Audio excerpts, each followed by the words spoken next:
Hi everyone, this is Mrs. Kirk, and thank you for joining me for my 5th video in my statistics unit on standard deviation. For class today, you're going to just need something to write with and your graphing calculators. So get those two things handy, and here we go.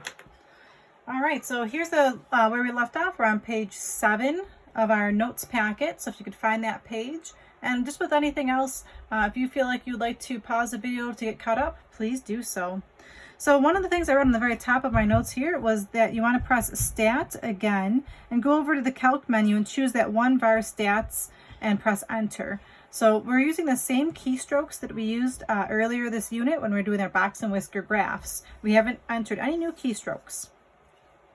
All right, so let's just look at some distributions here. If you have ever heard of something called the bell curve, these are similar to bell curves. They're not the actual bell curve, but these are some curves. And you have to be able to look at these graphs and understand what these graphs are telling us.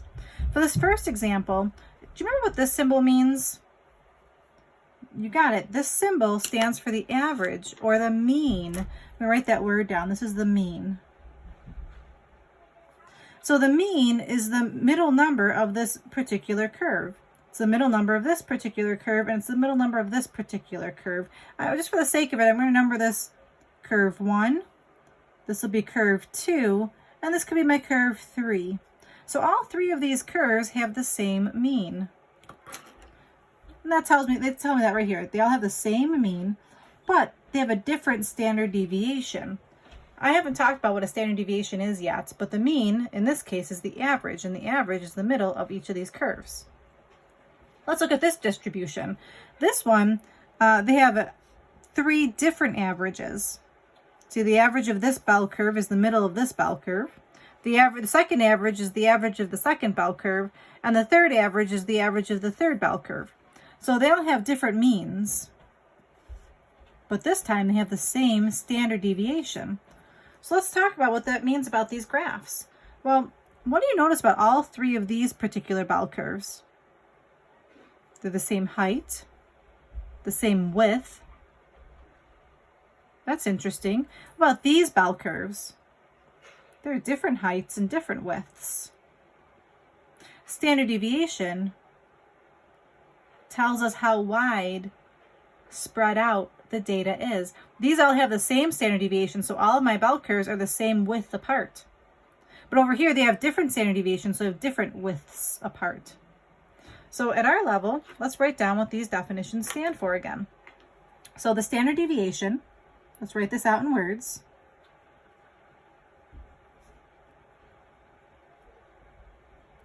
In mathematics, there's a symbol for standard deviation.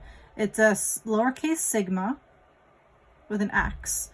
It's like a circle with a tail and a lowercase x. So that's the symbol for standard deviation. And again, the standard deviation tells how spread out the data is. And the takeaway here, the larger the standard deviation,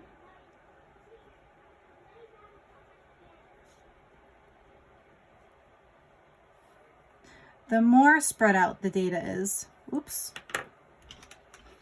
Where's my whiteout? Speaking and writing at the same time messed me up there.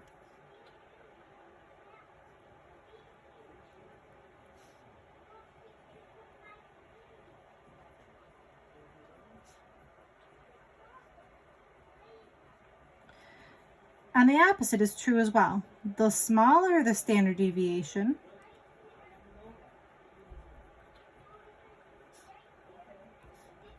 the less spread out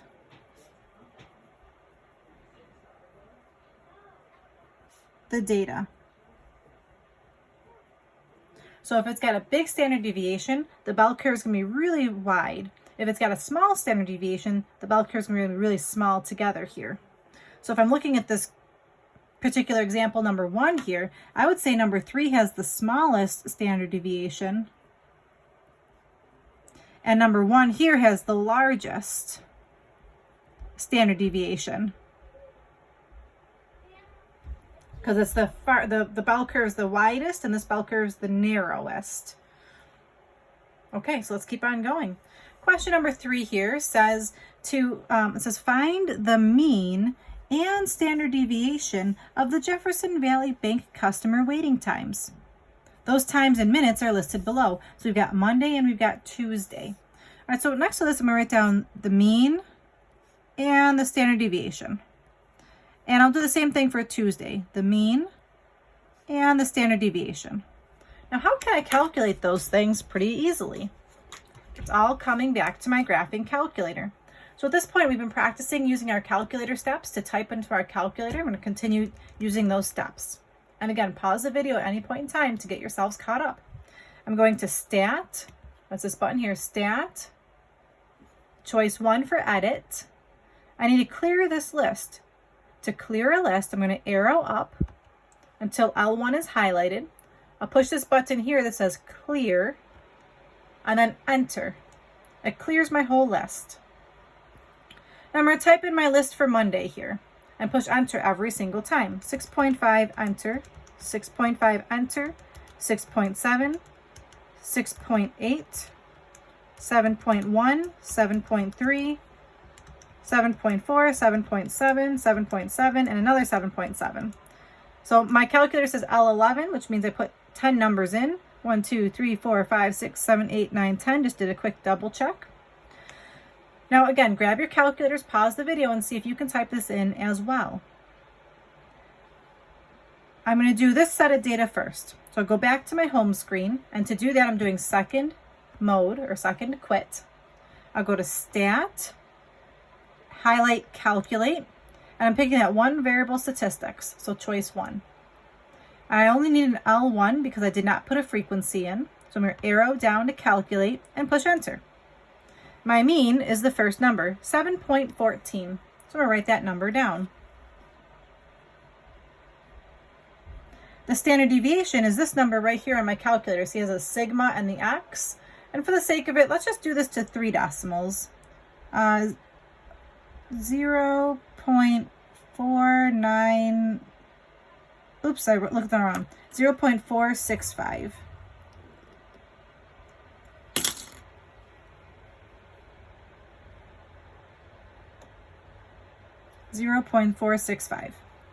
Okay, that's the first set of data. I'm going to clear that, and I'm going to do it again for Tuesday's set of data. So how do we do that? We go to Stat, Edit, we're going to arrow up, push Clear and Enter, and type in Tuesday's data. And again, you should be practicing this on your calculator so that these motions just become second nature to you.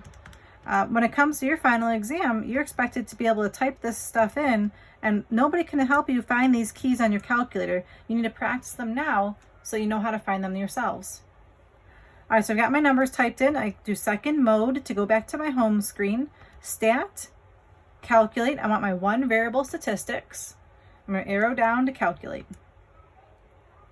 I need my standard deviation, which is my average, which is 6.42. I'm going to write that down. And the standard deviation is 1.83, 1.835. Okay, so again, please take a moment and practice these on your calculators to make sure that you can type them in properly. And just one more time, if you've got the different version of your calculator, your screen might say one variable statistics. You have to do second 1 to get L1, and then push Enter, and that'll give you all your information. Okay, so let's answer some questions. Which day has a better average wait time? Well, here we go. Average, we found that, didn't we? The average here was 7.14, and the average here was 6.42. If I was waiting in line for a bank, which one do you think would have a better wait time? I think Tuesday, because I don't want to wait as long. So I would say Tuesday, because the wait time was shorter. Right? Tuesday, the wait time was 6.42 minutes, and Monday was 7.14 minutes. Maybe people were tired that day, working a little slower, and coming in after a weekend. I don't know.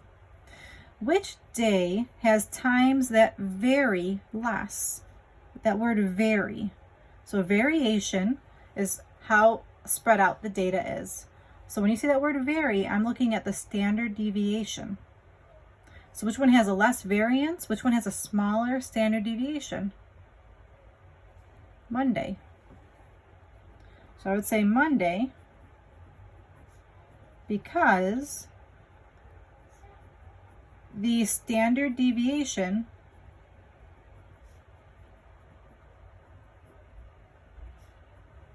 is smaller. I forgot to answer this one. Tuesday because the average wait time, I forgot to write that down. Because the average wait time was shorter. This one, Monday, because the standard deviation was smaller. So because of the standard deviation smaller here, that means that these wait times are closer together. On Tuesday, since the standard deviation is bigger, these wait times are further apart. You can wait anywhere between 3.2 minutes and 9.3 minutes. That's a pretty big gap, isn't it? Versus on Monday, you're looking at anywhere between 6.5 minutes to 7.7 minutes. So it's a shorter wait time, like a shorter range. All right, number 4. What happens to the mean and standard deviation if a constant number like 10 is added or subtracted from each wait time? Okay, so now let's actually try this. So let's do, let's say we're going to add 10 to each wait time. Let's just do it for Monday. So at this point, we're going to grab our calculators and we're going to add 10 to each of these numbers. So let's see, I'm going to go Stat, Edit, clear out what's in there by going up, pushing Clear and Enter. I'm going to add 10 to each of these numbers. So let's see. 16.5, 16.5, 16.7, 16.8, 17.1, 17.3, 17.4, 17.7, and 2 more of those.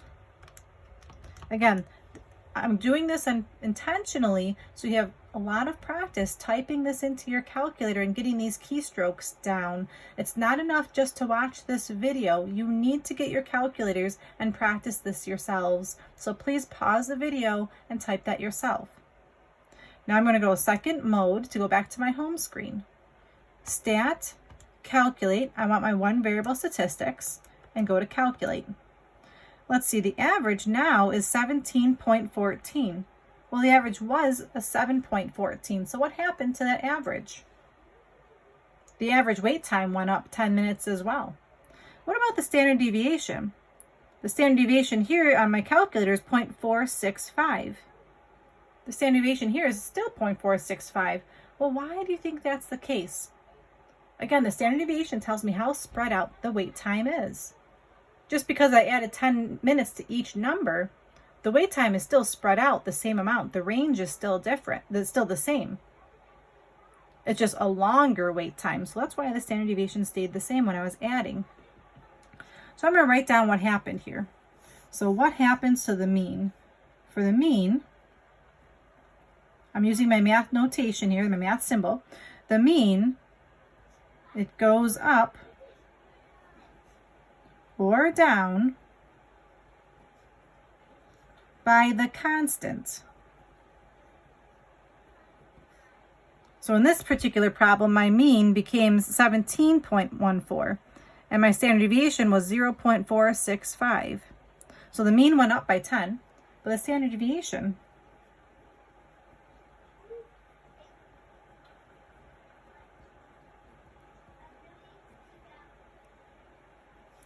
it stayed the same. And again, that makes sense because if I'm adding 10 minutes to each one of these numbers, the variation is just going to be shifted to be a longer wait time, but the numbers are still the same amount of spread. Now the last question here, what happens if you multiply by 10? What happens if we multiply by 10? So I'm going to go back and do this one more time. So we're getting to be professionals at using this calculator. I'm going to go back to my screen. I'm going to go to my Stat, Edit. I'm going to clear this out. I'm going to arrow up, push Clear and Enter. You need to try this too. Multiply each of these by 10, so that just gets rid of the decimal. This is 65. 65, 67, 68, 71, 73, 74, and then 3 77s. Can you make a guess? What do you think is going to happen to the average wait time? Let's try it out. So I'm going to go with second mode to go back to my home screen. Stat, calculate my one variable statistics. Go to calculate. I'm going to write down my information. So on the side here, the average is now 71.4. And the standard deviation is now 4.652. Okay, so now let's compare this to the original. The original wait time was 7.14. The new wait time was 71.4. Could I say that it was multiplied by 10?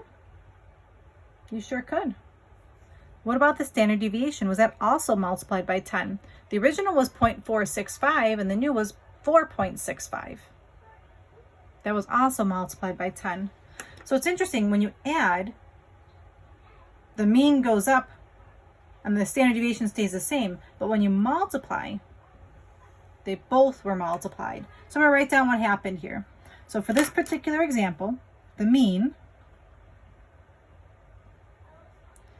was multiplied by the constant. And the standard deviation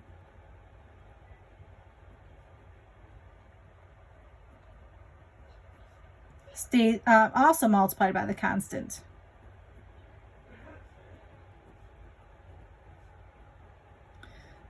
Okay, so again, the takeaway here, a standard deviation just simply tells us how spread out the numbers are. So going back up here, this particular tall bell curve, because the bell curve is so narrow, the standard deviation is very small. This bell curve is very wide, so the standard deviation is very much larger than the skinny one. All three of these bell curves look like they're the same width apart, so they all have the same standard deviation. Thank you so much for tuning in today. Please take time to type this on your calculators as well to make sure that your numbers match the numbers that I'm getting in my notes. And if you're having problems, please WITSmail me so I can help you out. Thank you again for paying attention today, for trying your best. I'm proud of you. You're working so hard, and I appreciate all of your hard work. The homework today, we're looking at another worksheet. This is homework 13-5. You can find that on WITS as well. Thank you so much. This is Mrs. Kirk saying take care and bye-bye.